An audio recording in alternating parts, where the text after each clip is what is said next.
Hello, welcome back to Straightforward, Levant TV's political talk show discussing recent events and engaging guests of varied views to give us a better analysis. With me today at the studio is Reverend Nadim Nassar, Director and co-founder of the Awareness Foundation and co-author of the Awareness course. Thank you very much for coming. Pleasure. And we are also pleased to have British political commentator and anti-war activist David Lowley-Wakelin, also documentary filmmaker. Thank you very much for coming. Before we delve into our debate, let's have a look at this brief report on reconciliation efforts in Syria. Last week, Syrian President Bashar al-Assad announced that Damascus is committed to a national reconciliation process to end over 3 years of turmoil in the country. The Syrian president met with local community leaders from the Damascus countryside and affirmed that the state supports the process of national reconciliation in all Syrian areas based on its commitment to stop bloodshed and its belief that the crisis cannot be resolved by foreign sides. Rather, it can only result from the efforts of Syrians alone, because Syrians are the most capable of finding solutions to their problems. Talks during the meeting dealt with steps that were realized in terms of reconciliations in areas in Damascus countryside and efforts to expand them to more areas, especially since reconciliations produced positive effects on citizens' conditions and daily lives in the areas where they succeeded.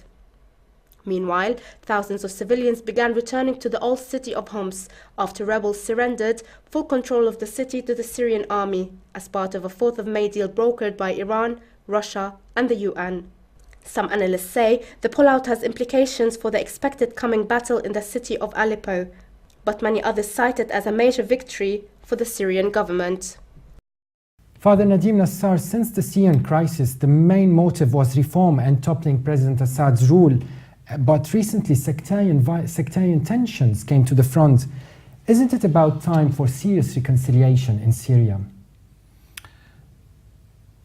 It was time for reconciliation 2 years ago, before over 200,000 people dead and millions of Syrians displaced. But I think the reconciliation was not done properly because of the arrogance of both sides. Because I believe, and I said that many times through different media, I said the only way out and the only way to resolve the conflict in Syria is to bring everybody around the dialogue table and speak and talk and find a way out for the Syrian people. Who's everybody when you mentioned everybody? What I mean everybody, I know that the Syrian officials are saying the Syrians should solve the problem, not outsiders. I agree totally. But the Syrian sides of whether the President Assad or the government of Syria or the oppositions with a big S at the end, if we talk about both sides, we have to say that both sides are supported by regional and international powers. So those powers have to agree also that the Syrians should sit around the table. I do not believe in any way that either the president and the government or the oppositions are totally independent in their decisions. So in the formula of the Syrian scene, as we see it, there are the Syrians, there are the regional powers, and there are the international powers. All of them should come to observe, but the Syrians should talk around the table. What I saw in Geneva too was disappointing, hugely disappointing. Why? Because both sides were extremely arrogant. They both went there to score points. Carl, let me put it bluntly. We have to ask ourselves. Each politician has to ask himself or herself, including the president, including the oppositions, including everybody. Where is my red line? Is the red line the country, or is the red line the chair, the power? Am I fighting to hold the power, and am I fighting to grab the power, Or am I fighting really and truly for the best for Syria? I'm not a politician, Carl. I'm a clergy. When I speak, I do not care who is in power. What I care is what they bring to the country, what they bring to the Syrian people. And what I saw in Geneva too, I felt hugely disappointed and hugely saddened because both sides did not bring anything that I could say, really, I am presented as a Syrian citizen, either the government and the president or the oppositions, I can say, they represent me. I'm sorry. Both sides were arrogant. The red line was not the country, they were themselves. But I tend to agree with Father that both sides were obstinate there. And from my point of view, I think it needs an outside body. I think it needs an Arab or Sunni and Shia conference within the Middle East, not in one of the neighbors of Syria, but in one of the other Middle Eastern countries, in one of the capitals in the Middle East, perhaps Cairo or somewhere like that, where you could have a conference which involves all the heads of the Arab and the Sunni and the Shia states.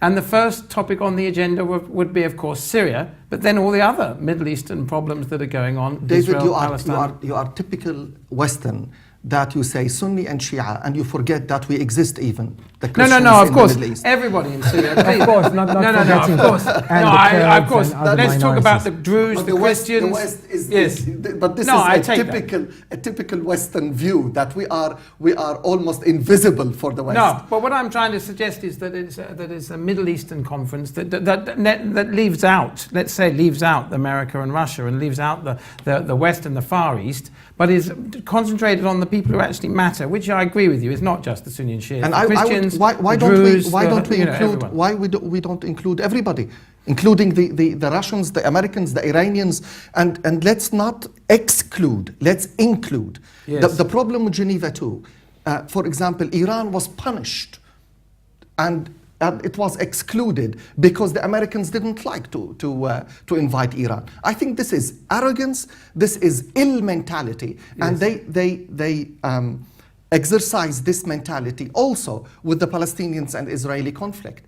They yes. excluded some people that they were not happy with.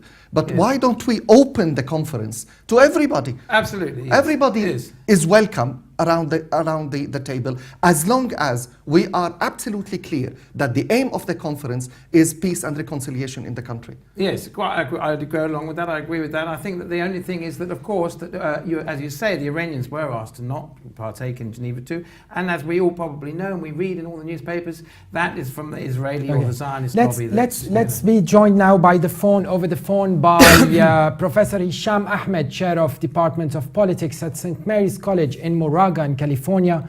Thank you very much for being on Straightforward. My pleasure indeed, Carl. Good evening, gentlemen. Good evening. Good evening. You heard the conversation, so I will jump to my question. Professor Ahmed, you invited to an event in St. Mary's College in California, an event titled Peace and Reconciliation in Syria, Challenges and Prospects. My question, to what extent do you think independent reconciliation activism paved the way for reconciliation at the national level in Syria? Now, I'd like to make a couple of quick observations. First, number one, it is quite obvious from what Father Nassar said and from what David also said, yes, that the Syrian crisis is quite a nuanced, multi-layered crisis. In other words, it is not a purely civil war or internal crisis, for there are so many regional entanglements and international entanglements to this crisis. Now, given the fact that this crisis is multi-layered and nuanced, it follows that there are no simple solutions, as everybody, I'm sure, agrees. The solution to the crisis needs to be absolutely perspicacious, creative, innovative, and it needs to go beyond the conventional and the traditional. That's number one. Number two, reconciliation is not a luxury. in the case of the Syrian crisis. What do you mean not a luxury?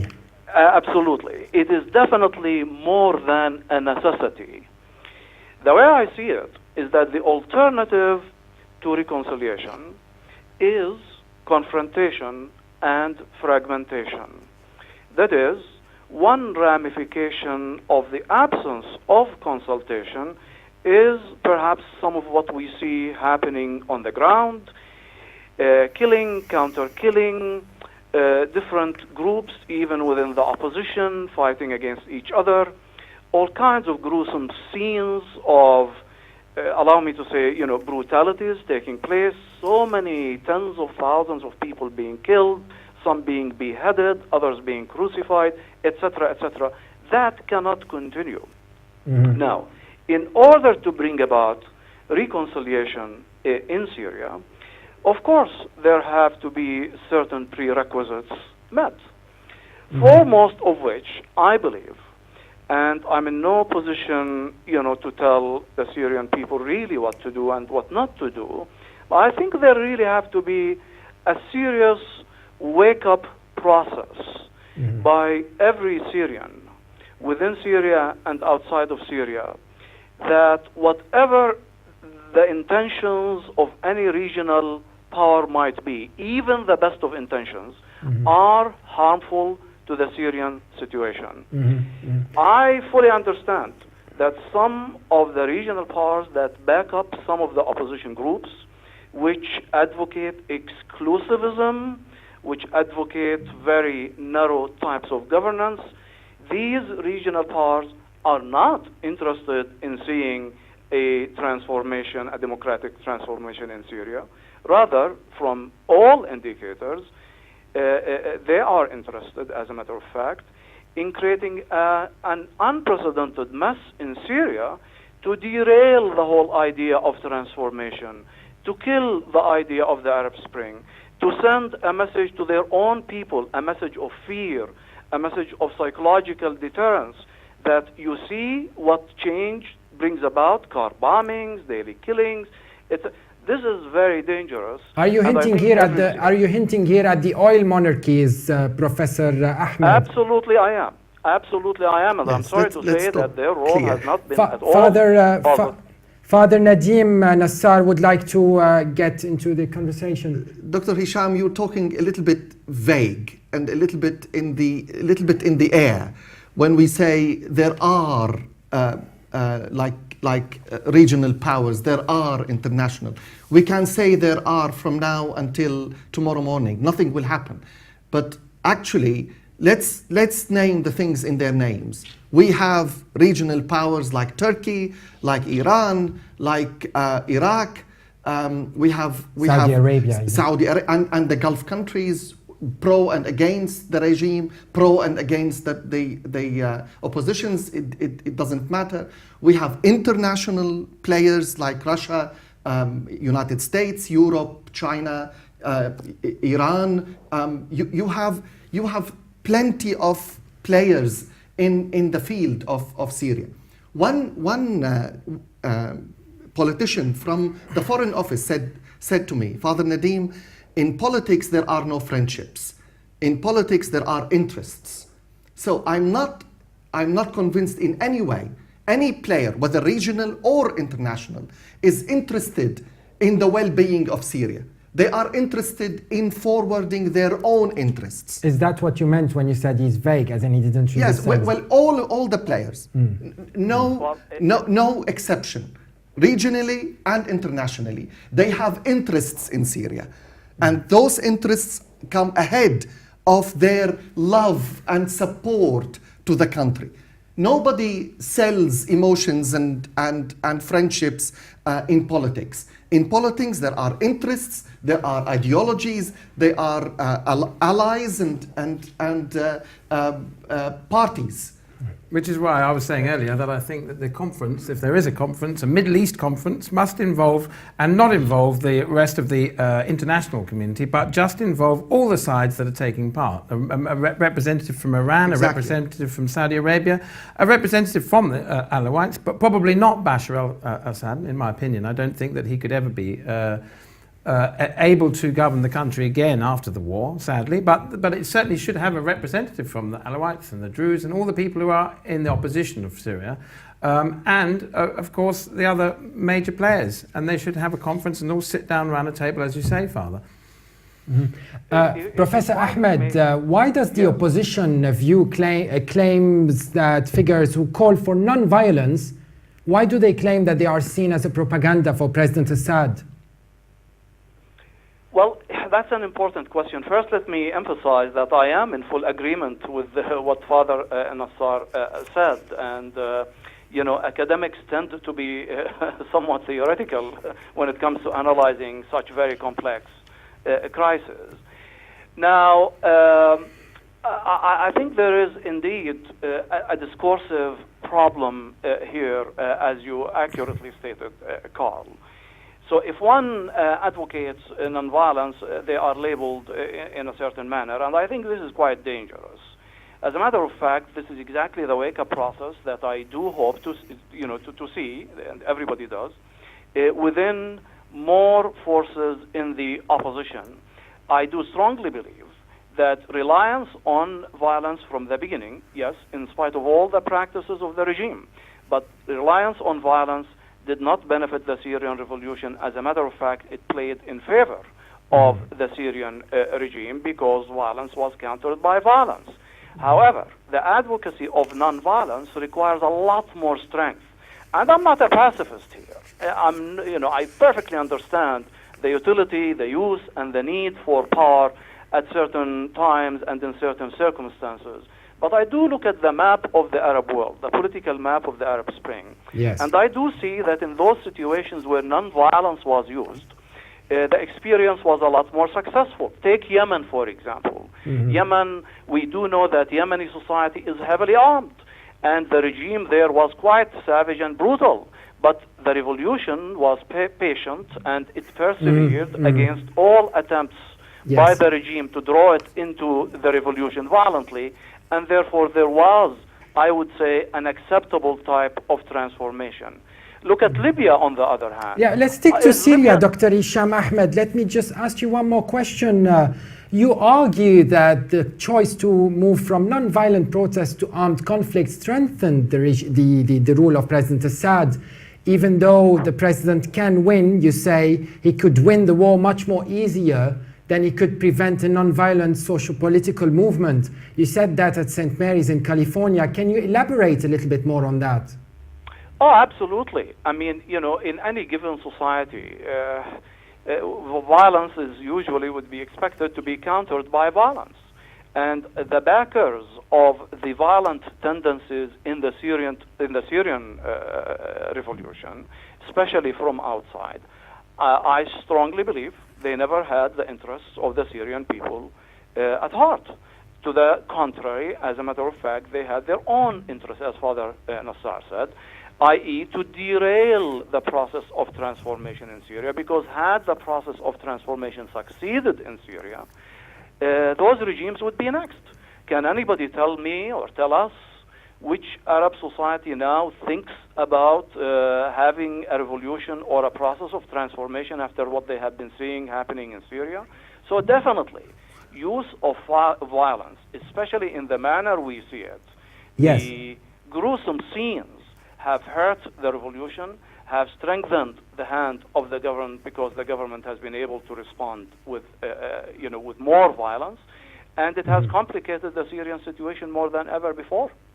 Dr. Hisham, I mean, I think after a year of the violence, the opposition really believed. I was in a panel with other Syrians and one Western.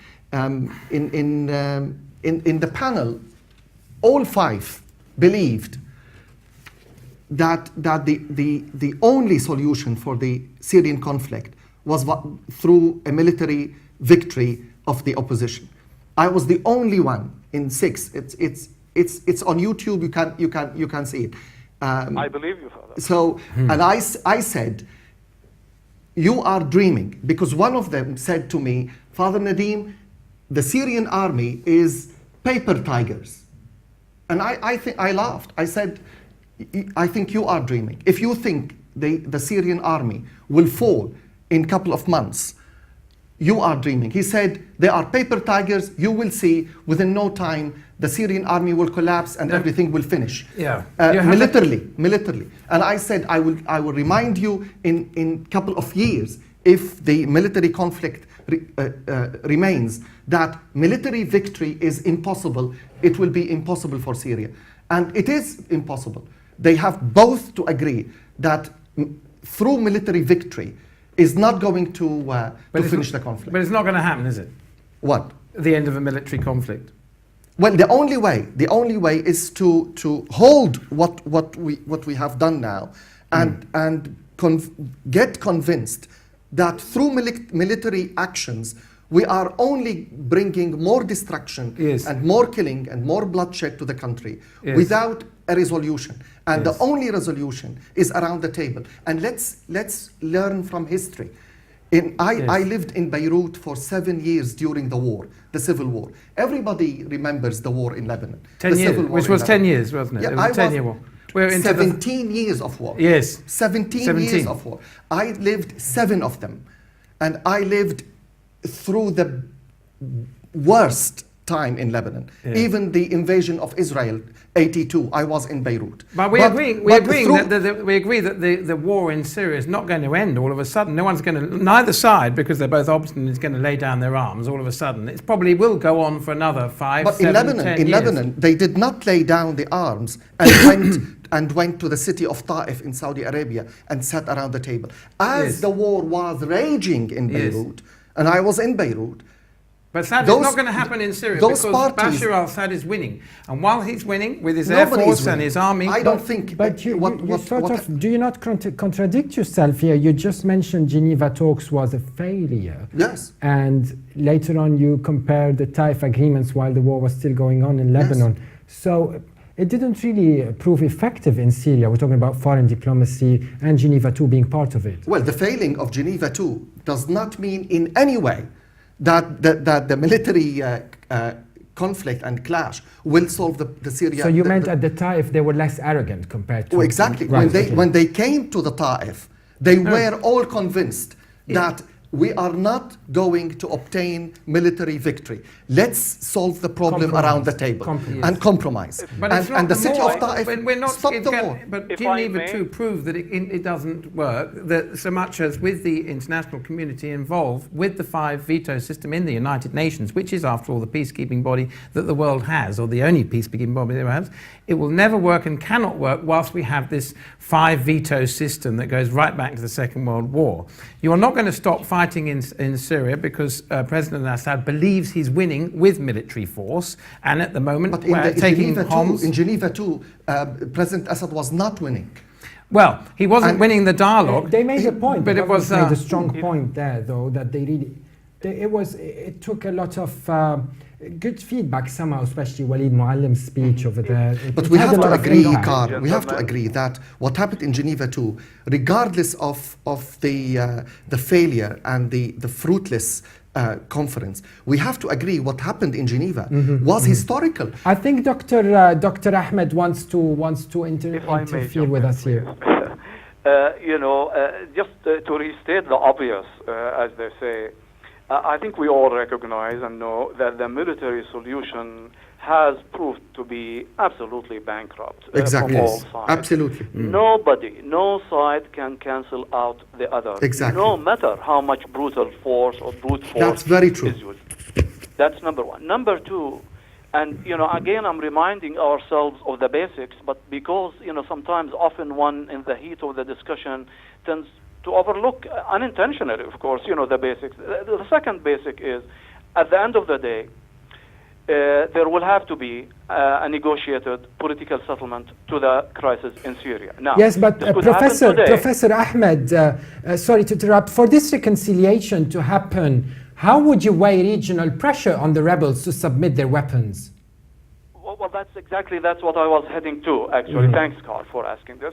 So, it's either going to happen today, or 1 year from now, or 10 years from now, But it is inevitable. There is absolutely no way around it. So I'd rather... Unless will we not have have an it. international peacekeeping force. No, they will have not. it. They will not. They will not lay down their weapons before a solution, Doctor. Yes. I don't believe a minute that the opposition or the government, either side, will say, okay, weapons down, and let's sit around the table. But let me finish. The dialogue should Just, take you know, place I agree with you. even while the war is going on.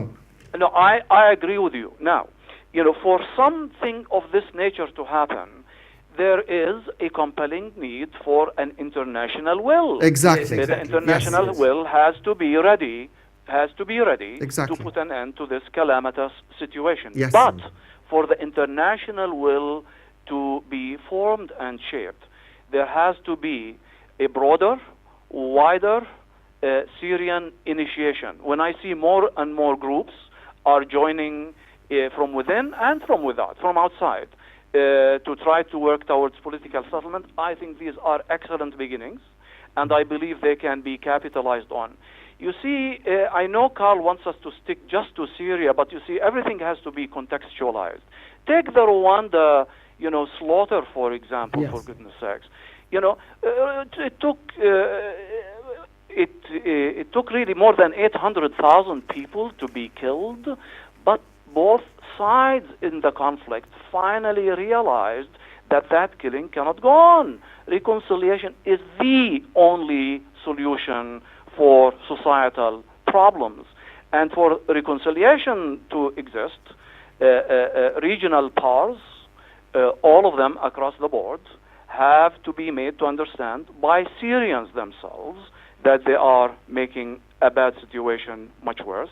And international powers, I believe, rather than focusing on arms sale, on power rivalries, on a reincarnation of the Cold War, will also have to understand that it is the Syrian people, the very ordinary Syrian refugees who are scattered here and there, that are paying Yes. the price. Yes. But that has to, so, you know, hard-headedness has to stop, stubbornness, compromise, which is not Yes, an easy Father thing to Nadim do. did mention compromise. Stay with us. Father Nadim, why is sectarian why is the sectarian issue a priority now? It's seen like it's gone beyond control really in Syria. Isn't it supposed to be all about nationalism in Syria and enforcing this sense of common Syrian identity which prevailed before the crisis? We are, Carl, we are by nature, by DNA in the Middle East, we are religious people. Religious is different than sectarian. Well, I know. Because we are religious by nature, we live and we speak, we breathe religion. It is easier for politics to abuse religion and play the political ideology through sectarian facade. Who's playing this? Everybody. All Everybody. sides. All sides.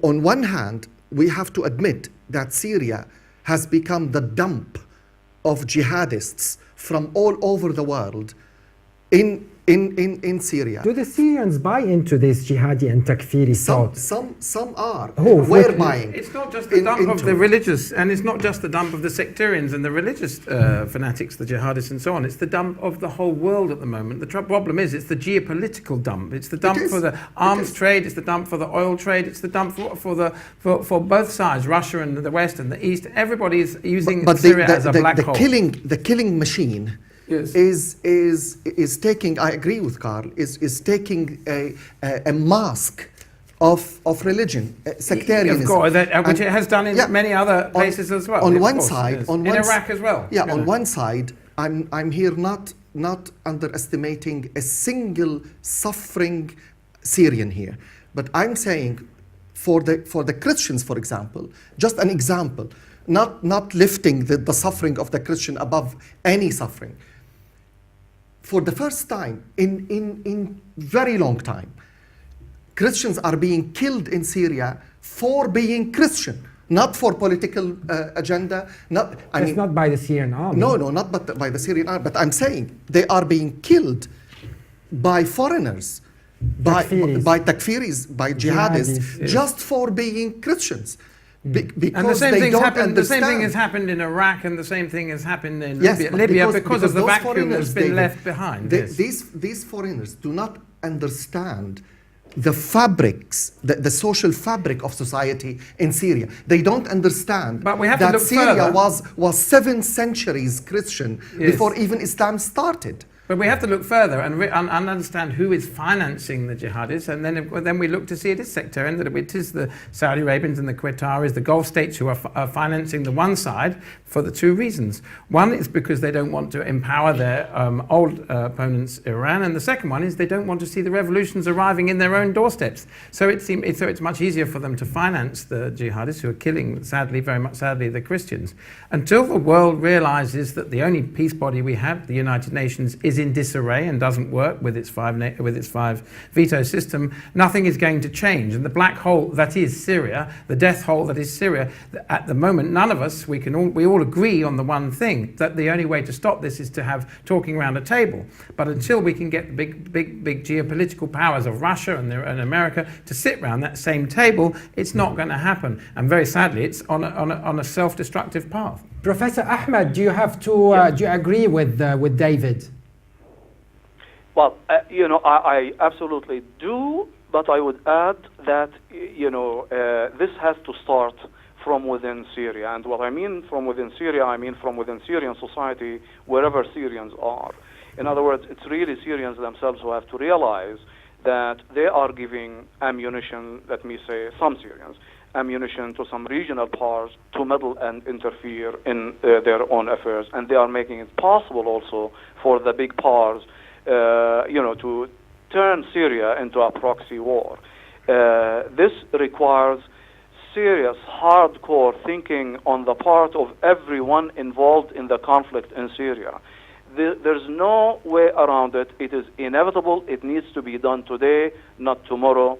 Indeed, the exclusivist tendencies that are taking place, whether by jihadis or takfiris or whoever finances them or trains them or facilitates their work, has to be stopped. Syria is a pluralistic society. It's a melting pot. Coexistence equals tolerance. Tolerance means reconciliation and mutual compromises by everybody. Any other tendency will have to be stopped, and it will have to be stopped first and foremost by Syria. I do believe that the international community has missed an important chance, perhaps, with the elections to be held in Syria. Yes, elections in the Arab world, they are a mockery. Nobody really believes in, that elections, whether in Egypt or in Iraq or in Syria, would be credible. That's to be perfectly understood. But I have said it about a year ago in a piece that I published, that elections can be a good starter if monitored very closely by the United Nations, by the international community. Yes, it will not be a complete solution for the crisis at this stage, but I think it is the most unavoidable and effective solution. I believe by casting the elections out completely and without giving it any due regard, the international community is making a mistake, I think. Dr. Hisham Ahmed, Professor of Politics and expert on Middle East affairs, joined us from Moraga in California. Thank you very much for your participation. Always my pleasure. And Father Nadim, the Syrian Prime Minister Wael al-Halqi inaugurated the Martyrs Square in central Homs in Syria, raising the flag in it as the government allocated 6.5 billion Syrian pounds for reconstruction in Syria. How important is this government initiative of reconstruction, and what signs is the government giving here? Any initiative to build and construct and bringing positive elements to the country are welcomed, of course. The government is, after all, it is on the ground. They are still in power. So it's a sign that they exist. Of course, and they're bringing aid to the destruction of Homs or any other part of Syria. It's of course welcome. And we shouldn't be, however we are against the government or pro the government or whatever, nobody should be against bringing people out of their suffering and out of their misery in any way. So all kinds of initiatives that we can help the people of Homs or the people of Syria, they are absolutely welcome. Mm-hmm. David, what would happen to the Free Syrian Army now that they withdrew and submitted their weapons in Homs? Well, I just spoke to yesterday. I was on the telephone to a gentleman who's in Sarakeb, which is a town not so far from Homs. He says they've actually been locked up. Locked up where? In occupied territory, but within government prisons. They've been now locked up in a detention centre, a government detention centre. As to what happens to them now, we wait and see. But they will be. I would imagine they'll be held by the government until the end of the war, if and when the war ever ends. Could we not see this as a wise military option? Well, what normally happens in war is if you take hold of of your opposition, you do lock them up as prisoners of war. Now, what sort of treatment they're getting in these detention centres is another thing. I think I agree with the father that of course it's a good thing to be reconstructing Homs, but if you must see it from the other side of the point of view is that it's a political move, because once you've taken a town, it's in your interest to rebuild it and reconstruct it, put the infrastructure back in, the roads and so on, and also because you're then going to get the support of the people there once again. It looks like you are their saviour. You're giving them food and a place to live and so on and so forth. Let me correct a small inaccuracy here. I mentioned the Free Syrian Army while they're actually mostly insurgents.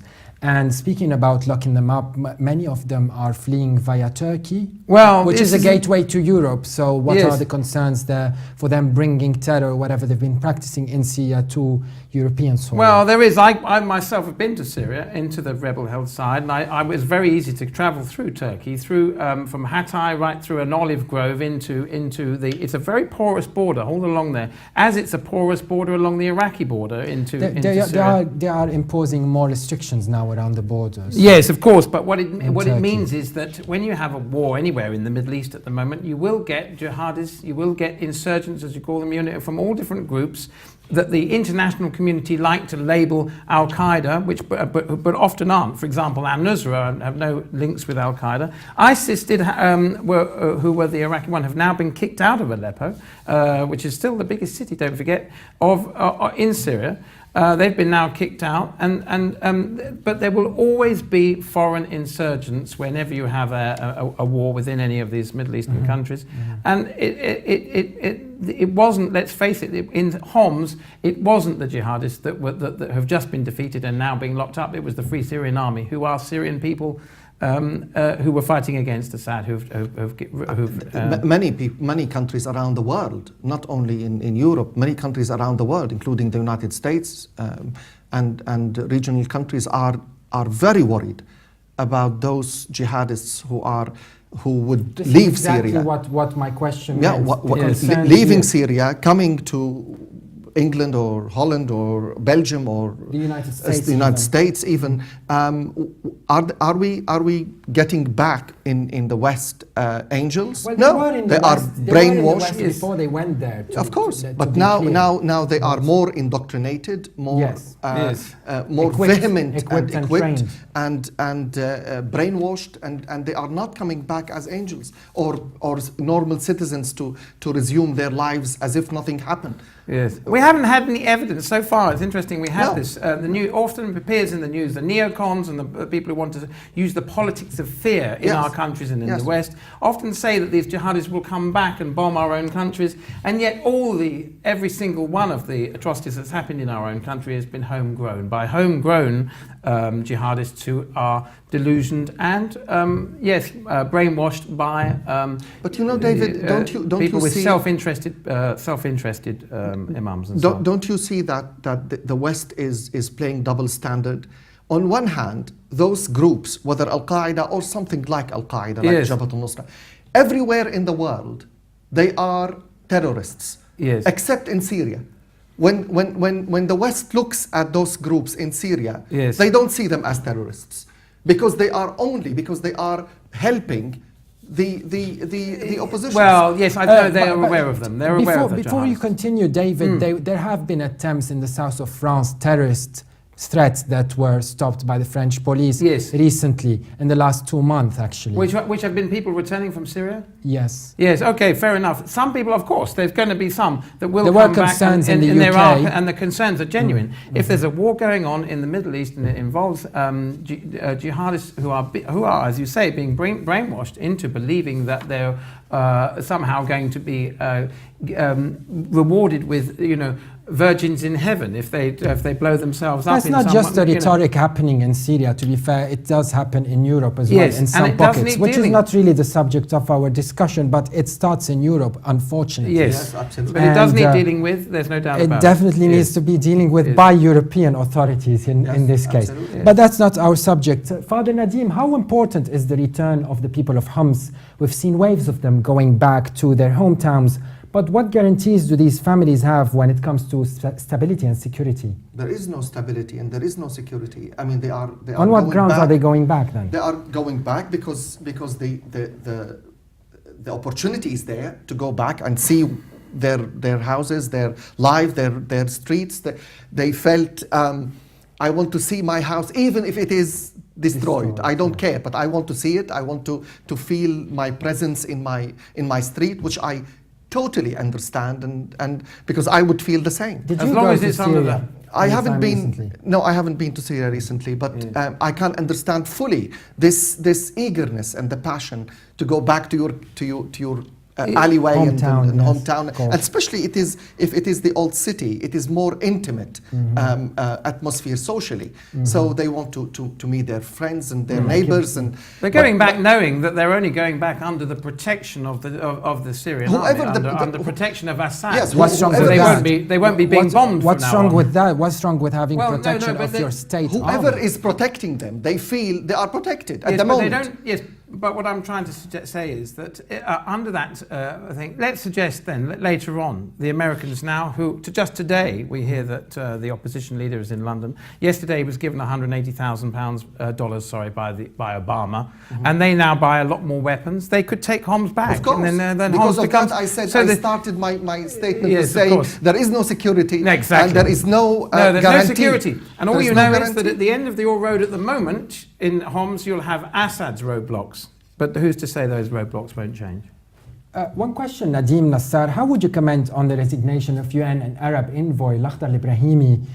He resigned after the Homs withdrawal.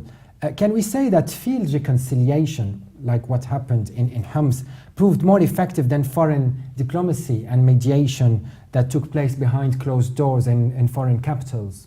I don't think one should cancel the other.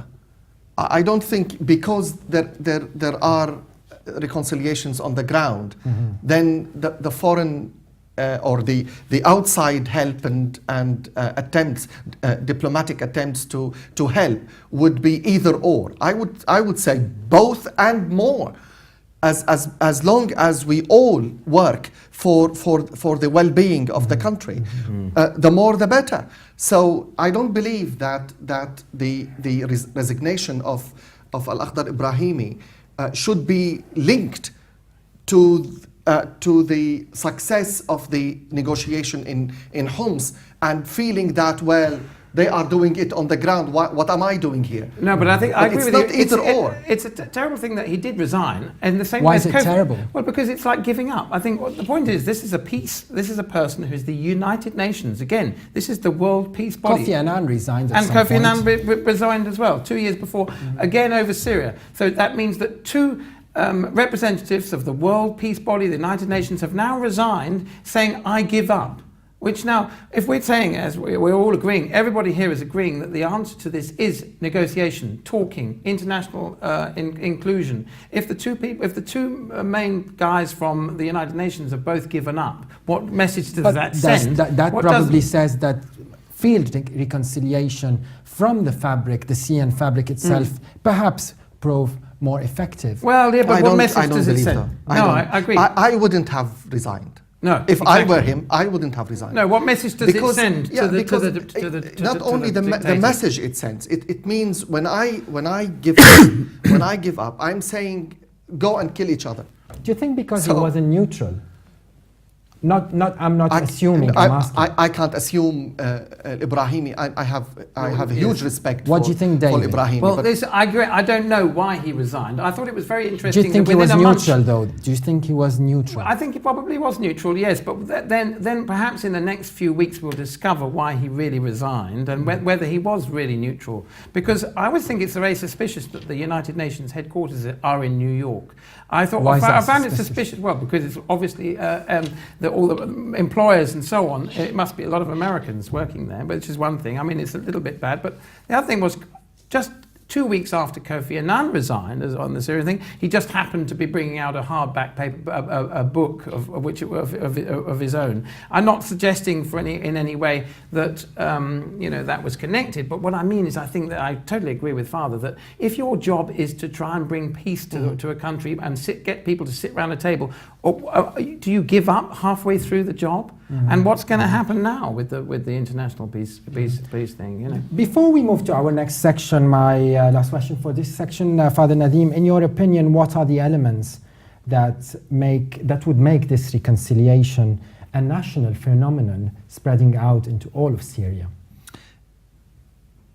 That would be a wonderful thing to have reconciliations spread all over Syria. What will make them effective? First of all, we need to move in Syria from this worshipping one person all over against the country, from this side and from this side. No, the other side have many persons. Well, no, I mean because this, I mean person as in the chair. Okay. The chair. I'm not hinting the president or a jarba or no. I'm not saying names here. I'm saying the worshipping of who sits on the chair. Maybe because he represented for long a unified Syria. People maybe. I'm talking about President Assad. I'm saying we need to move from worshipping the person who sits on the chair of the presidency to looking at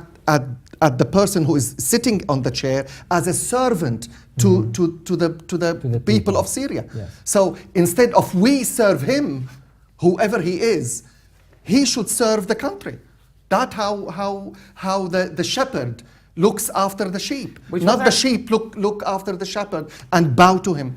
It doesn't work. That's exactly what the people of Syria were demonstrating for back in 2011 before the military stepped in. That's exactly what the people of Syria were asking for. But I tell you something, David. But then they took it to another level through their proxies and foreign intervention. Well, the proxies took it to another level after the Assad regime. But would I want any one of the opposition leaders?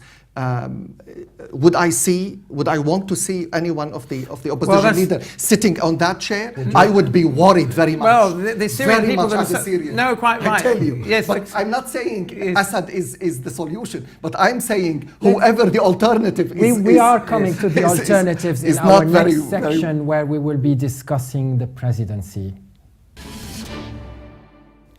And now in this second and last section, we will look at pre-election Syria and the elections dynamics. But before that, let's watch this brief report. The Syrian authorities have scheduled the presidential election for May 28th for Syrian expatriates and June 3rd for citizens living in Syria.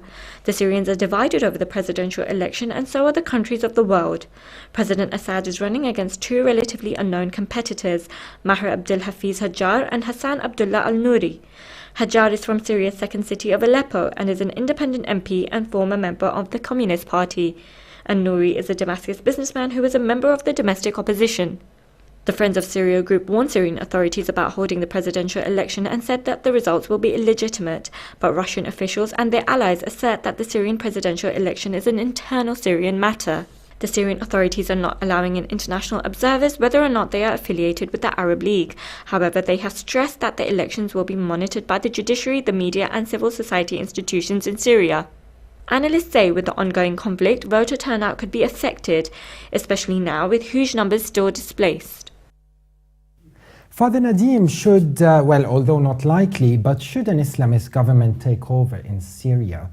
As a Christian, what guarantees would the Christian minority or other minorities have under such rule? I'm talking about any Islamist rule. There is no guarantee. We will move to a a dark age, and we will be the whole Syria will be under pressure, not only the Christians and not only the minorities. If we think that the Sunni majority will be safe from the pressure and the single-mindedness of such government free would be mistaken, because the whole country will be boiling with again another theocracy, which we are not designed for. The Syrian society is a diverse society. We have a lot of minorities, but I underline minorities and say numerical minorities, because those minorities belong to the original fabric of the society, so they are not imported, and in the West they don't cope with this, because the minorities in the West and especially in Europe are immigrants, but the minority, yes, and in Syria or in the Middle East, the minorities are Syrians. You can't, if you look in the street, you can never say this is Christian, this is Muslim, because we are all cohesive and we belong to the same society. So an Islamist government would be a disaster. And speaking of importing, David, given the variety amongst the insurgents who came to Syria, do you have any faith that these proxies will be able to help their Syrian allies from the opposition to form a government if in case they topple President Assad? Do you think they could handle the formation of a new government and maintain Syria's unity? Well, no, I don't actually. I think that they're just very similar to Libya. I think that the whole country, unless there's a big, enormous peacekeeping force taken in there at the end of the war, whenever it may come, if and whenever it comes, it will need a big peacekeeping force. I think the international community, for example, in Libya, completely let the country down. Having gone in there and given them an air force to take out Gaddafi, they just left the place to gang fighting and all those weapons, thousands of weapons left behind, which big jihad gangs and so on have picked up, and of course we now see an utter disastrous mess in both Libya and in Iraq. So I think that the only thing we can expect is for the same thing to happen in Syria. Sure. And from London, we will now talk to British journalist and writer Chris Bambury. Thank you very much for your participation. Hi. What can you say, Chris, about the observers throughout the presidential election in Syria being limited to the judiciary and the media from the Syrian media, of course? I think in one sense, I think the Assad regime have missed a trick here. I think it might have been better to pull in observers, even from some of the friendlier countries, from Russia, Iran, and probably also some of the neutral countries. But that's being selective there, really. True. But I think, it's true they should not bring in people from countries which have been associated with the opposition, arming the opposition and so on. Why not? What? Why not, Chris? Because I think that the people who could well be, not neutral in that process. I think the countries who support the president would be neutral. No, probably not. But I think the Assad regime, as I say, has missed a trick. I think it would have been quite good to find some neutral observers who could say this is a thing, because I don't think they have anything to hide here. And I don't think it's worth attempting to hide something, even if they were thinking of it, because there will be quite close scrutiny here. And it comes at a time when clearly the tide of the war has swung in the favour of the government. The capture of Homs is a major blow to the opposition. And I don't really see the opposition now in a position to win the war. I mean, they can prolong the war, but I don't see they can win it. Yeah, I think that you're right in so much as they missed a trick. But missing a trick, it means that I think that the whole election is a scam and a bit of a charade in the first place. That's what the opposition is saying. Yeah, well, of course, because half the country is still being bombed. How can you get down to a polling station if you're being bombed? You've got a chance of being shot by a sniper on your way to vote. I do think the problem is that the election is how it's going to take place across the whole country. It's going to be impossible, obviously, in rebel-held areas. But I think also the danger here, and this is the only hope the opposition can now have, is for some sort of partition, which, it's been openly talked about. At the time of the last Geneva talks, one of the Syrian National Council people said I was quoted to about it, that is what they're aiming for. That's all they can now hope for. And incidentally, I think subject to the last discussion, any partition settlement would be a disaster in itself. It would be a recipe for instability. Someone earlier mentioned Libya, which is effectively what's happening in Libya, and it has happened in Iraq.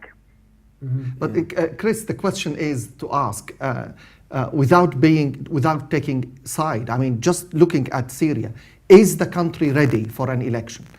Whether you are pro the government and the president or from the opposition, if you look at the country with millions displaced and 200,000 people killed and the destruction is everywhere, is really now the right time for election? Which I would like to ask is why not a return to the Geneva discussion, particularly now that actually Assad is in a stronger position?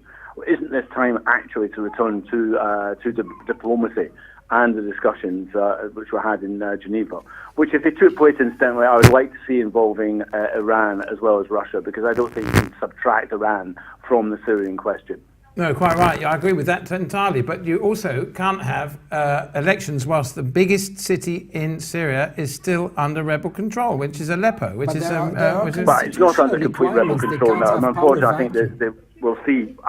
It's open for challenge. I mean, we saw the rebels take a bit of a kick in Aleppo as well. It's clear the rebels are on the back foot, but that doesn't just take away from the point that you're making. Is there are going to be sections of the country where this vote is not possible, and therefore I think in the situation where I said, well, rather than going through the elections, in some ways what I'd like to have seen the Assad regime do is say, now that we're on the front foot, we will return to the diplomatic solution here.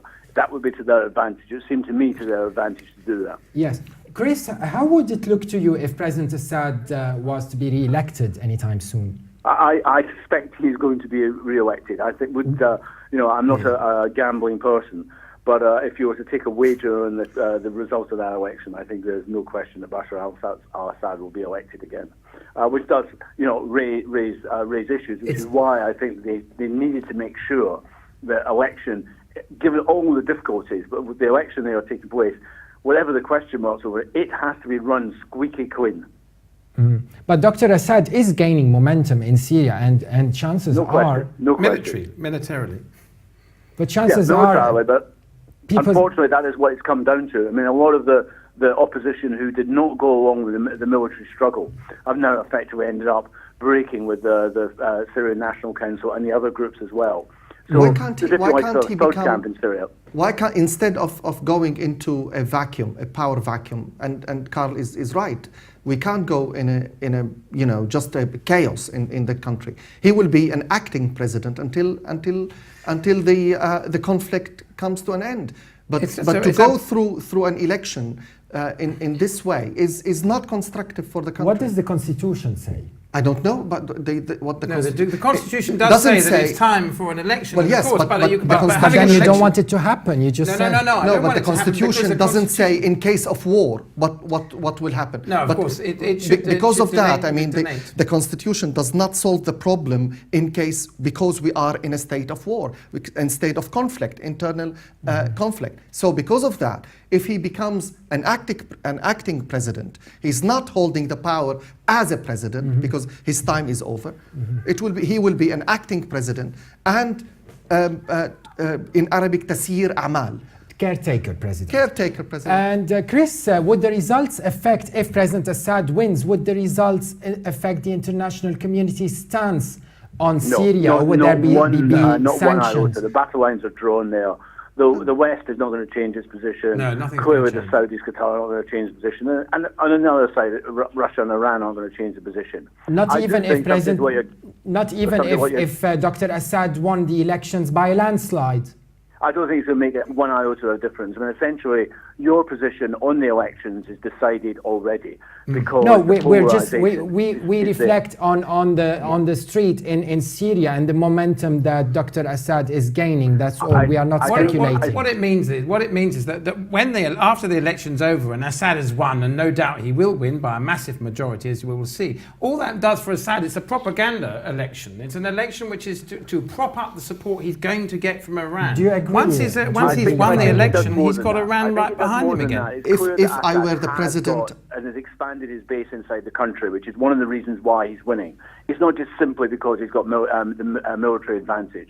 he clearly has been able to build up a degree of support beyond the original core of the Alawites and the other, as someone described, the minorities.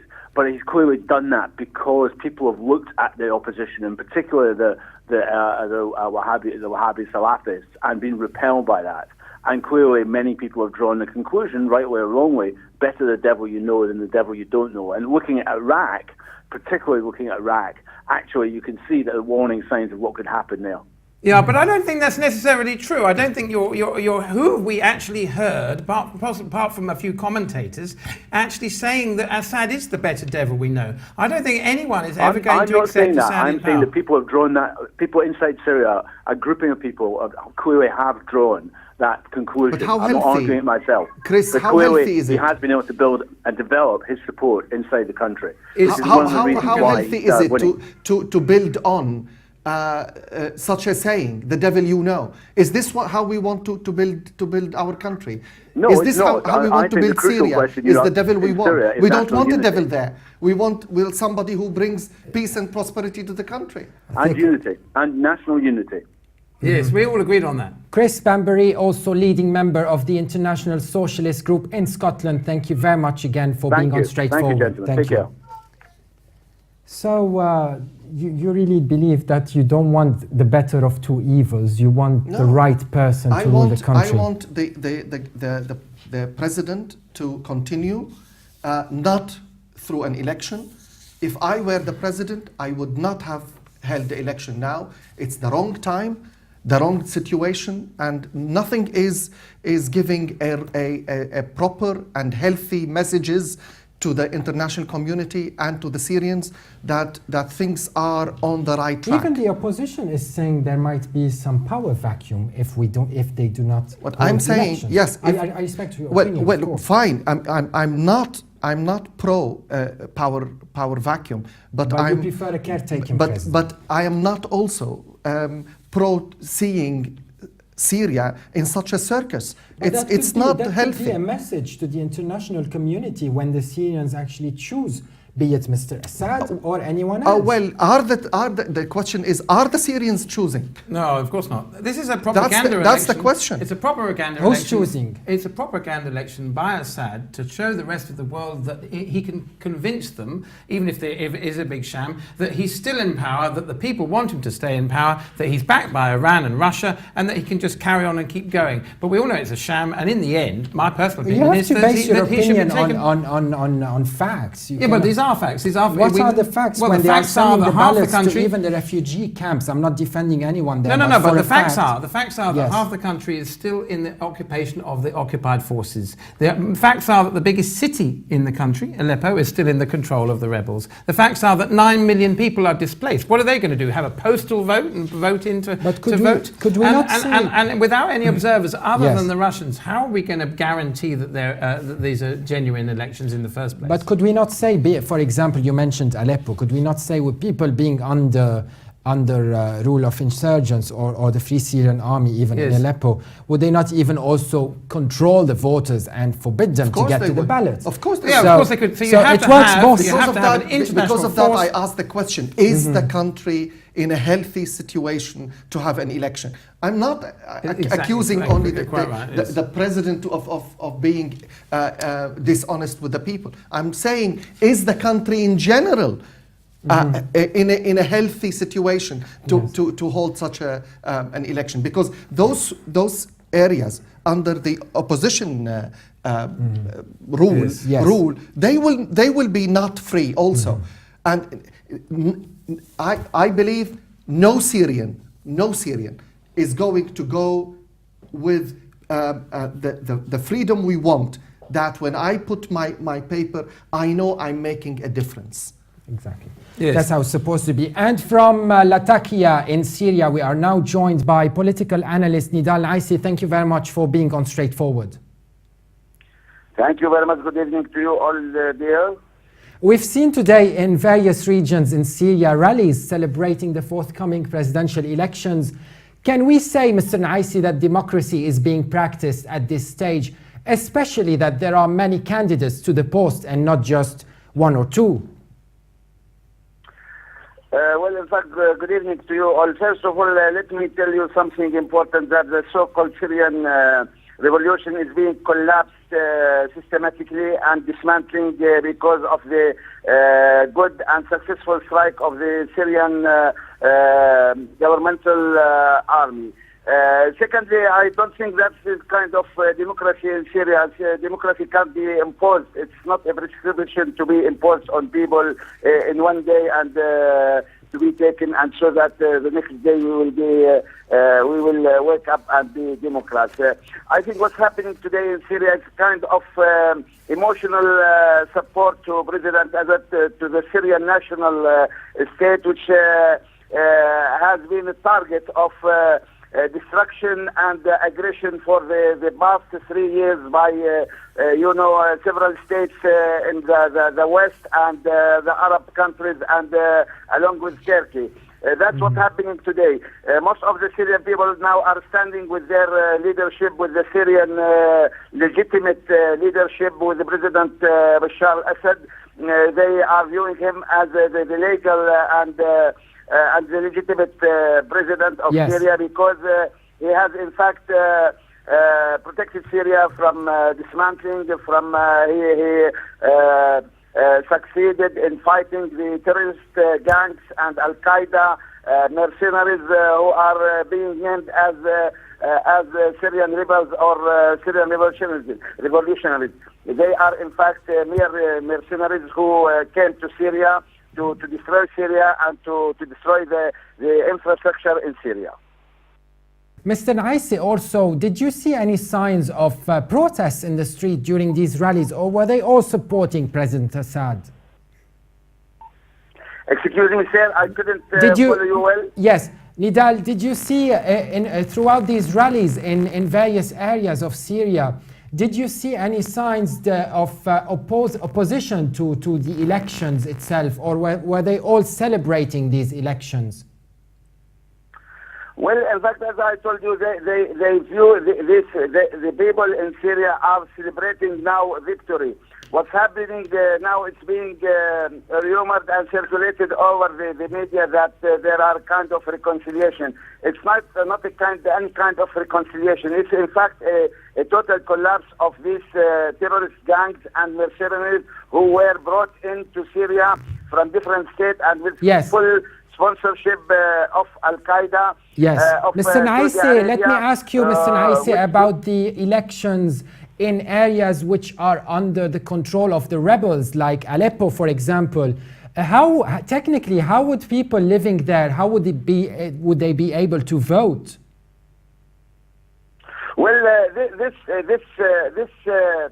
proves that these gangs are against democracy, are against the Syrian, are against democracy in Syria, and working for not electing President Assad. They are trying their best to forbid the political process in Syria. They want to say to people that they will prevent them from doing and practicing their right to elect their president by force. They are going to kill. They are now threatening people not to go. This is not. This is also drawn to other states in the region and in the West. Many states in the West, they are practicing the same things practiced by these gangs. They are many Western states now have issued many decisions to forbid people from going to election and to proceed to Mr. Naisi, what about the candidates that were not allowed to go forward with their candidacy, were submitting their applications? They were not even allowed to submit their candidacy for the presidency. What do you think about that?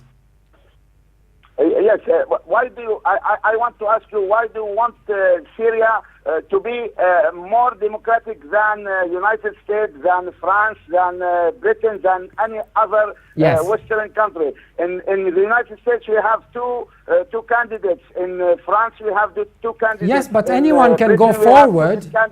Why do you want Syria to have too many candidates? There are many conditions for these candidates. You mean they didn't to meet the requirements? They are, if they don't have if they don't have the conditions, the constitutional conditions, right. I mean, which is being set by yes. the Syrian constitution, so that it's some kind of legal measurement and process Syria is taking. Why you deny for Syrians to have their constitution applied? Yes. I don't think. Do you want, for example, to have, for example, those Western, those who are living in the West and who are working with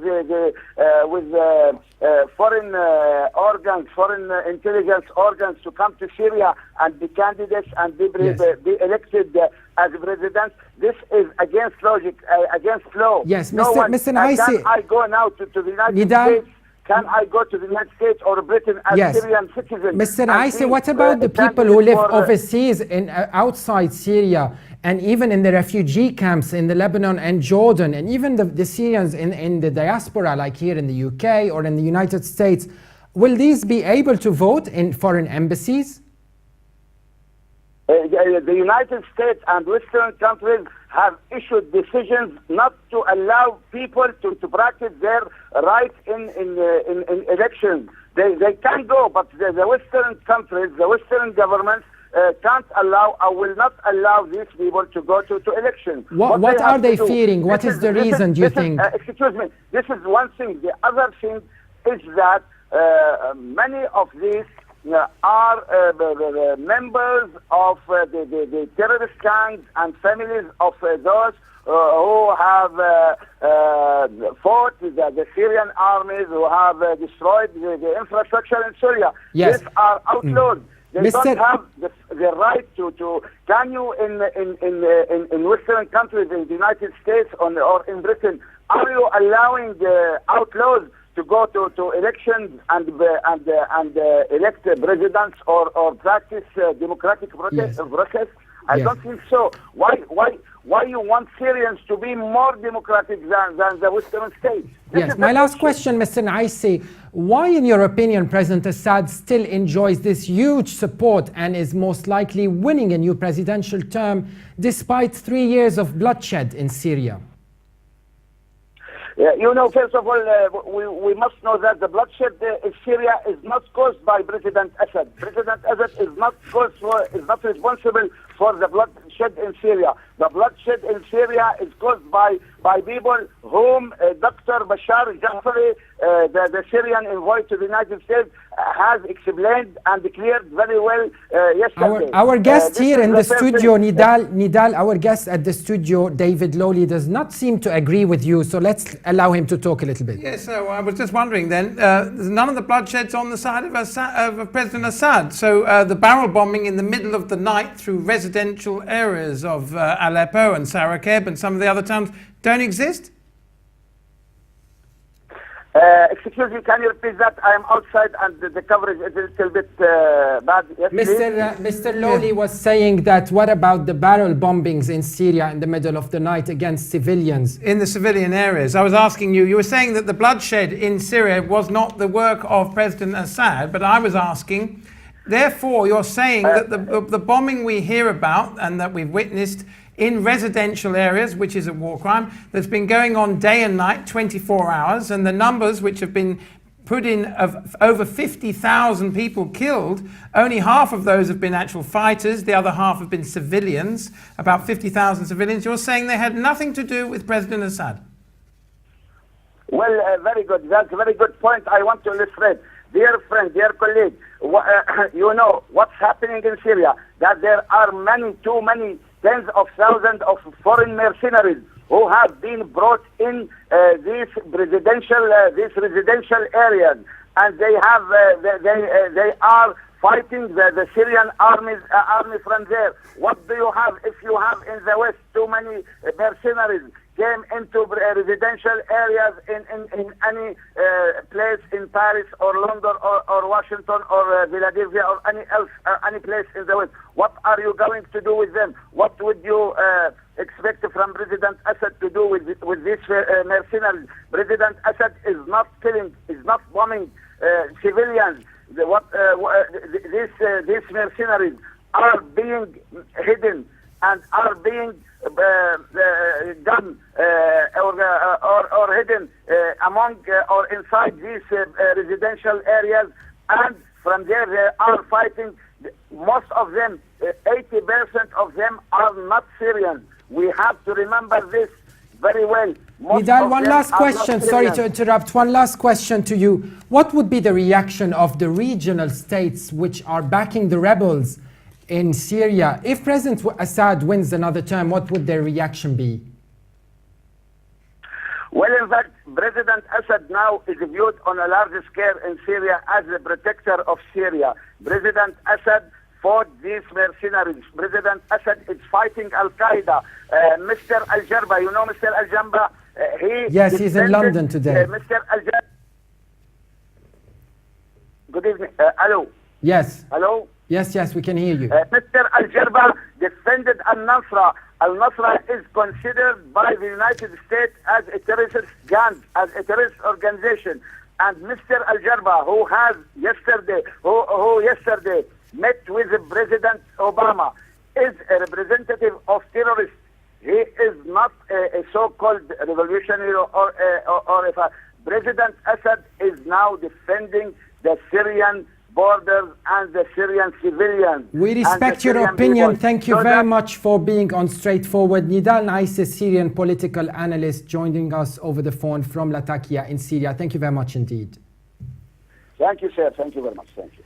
And Father Nadim, how do you see the position of the opposition groups under President Assad in his next term if he won the term? How do you see them participating in the government? It depends on how the dialogue with the groups go. I mean, are we heading towards a dialogue that would include other people, oppositions, and from outside the country, inside the country, in the government? I haven't heard any step forward towards that. I know that some opposition leaders even went back to Syria, and they are active in a certain way inside the country. I don't know any details about that, but I urge people to look at the bigger picture and not to be blinded by one side. The problem is in Syria now, we suffer, all of us, we suffer under what I call it huge and extreme polarization.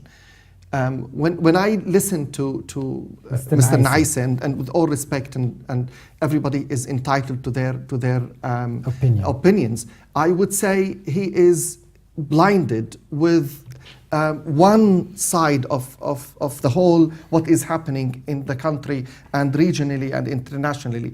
And whatever you throw at him, whatever question you throw, the answer is ready with no consideration to anything else. But Father Nadim, living on the ground is different. Oh, absolutely. I remember when I was in Beirut during the war, 7 years. You can't be in the middle. Well, you can't. No, I think it doesn't mean that I can't see the bigger picture. I can take a side. I'm not saying everybody should be neutral.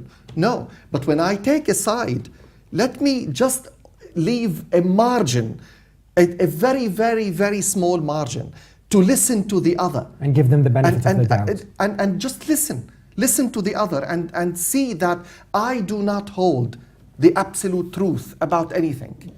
But when I hear Mr. Naisseh, yes, I mean when I hear Mr. Naisseh has no margin whatsoever to anything which is different than himself. Now, he considers everybody who is not agreeing with the president is with terrorism and just very good point. Very good point. Tell us, Father Nadim, about the people who are not with the president, but people that you personally would sit on a round table and talk to. I would sit with my enemy. If I technically, are you talking about the takfiri, about the jihadis? As a Christian, I have no enemy. But even if I consider somebody, dialogue, Carl, is there for the enemies Would you sit more with than a the takfiri friends. who wants to kill you for being Christian? Yes. On what grounds? What ground that he Would he sit with you in the first place? I don't know. I don't care whether he would sit. If you ask me, I would sit with the takfiri. But but let's remember, though, when you mentioned the jihadists mostly are sectarian from other countries. I think that their father would agree that they have to be from Syria itself. Oh, yes, if you're absolutely. going to But about Father- religion. But Father Nadim did mention that some takfiris in some areas in Syria bought into this whole culture yes, that was some imported. Syrians bought into If it somebody and joined. We have to agree with that. Yes, if somebody commits a crime, they should go in front of a court of law Of and course, be imprisoned if they're found to be guilty of that crime. Which is why I personally believe that President Bashar al-Assad will eventually come to justice as a war criminal and will be locked up and will not take part in those elections. And then we'll be sitting around the table with some new representatives, presumably some from the Alawites, some from the Druze, some from the Christians, some from the Sunnis, some from the Shia, and so on and so forth, and the Takfirs and so on. I think I would not divide the country into sectarian representations.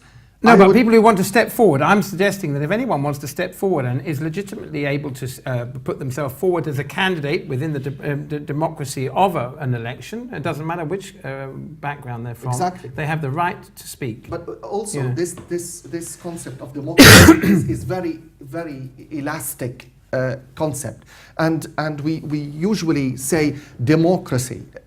For me, there is nothing called democracy.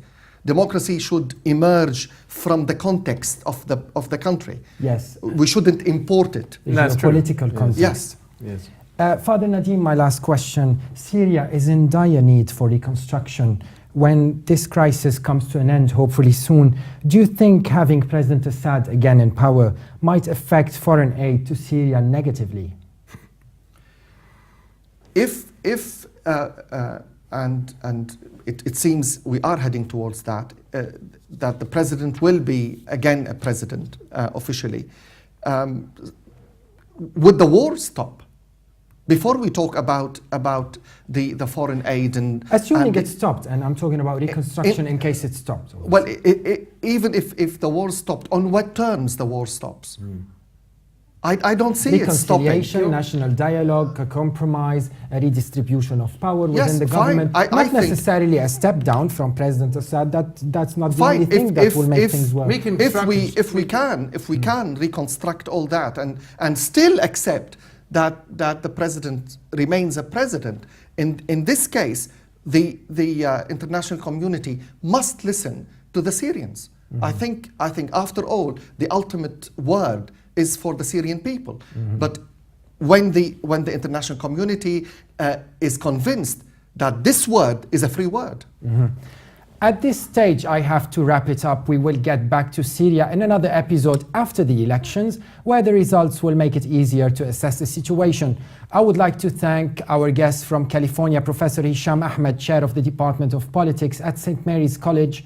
From here in London, British journalist Chris Bambury, leading member of the International Socialist Group in Scotland, and from Latakia, political analyst and blogger Nidar Naisi, and of course our studio guest, Reverend Nadim Nassar, director and co-founder of the Awareness Foundation, and Mr. David Lowley, documentary filmmaker known for his film The Alternative, Iraq Inquiry. Thank you very much for both of you to come here at our Levant studios, and stay tuned to Levant TV, and I'll see you again soon on Straightforward.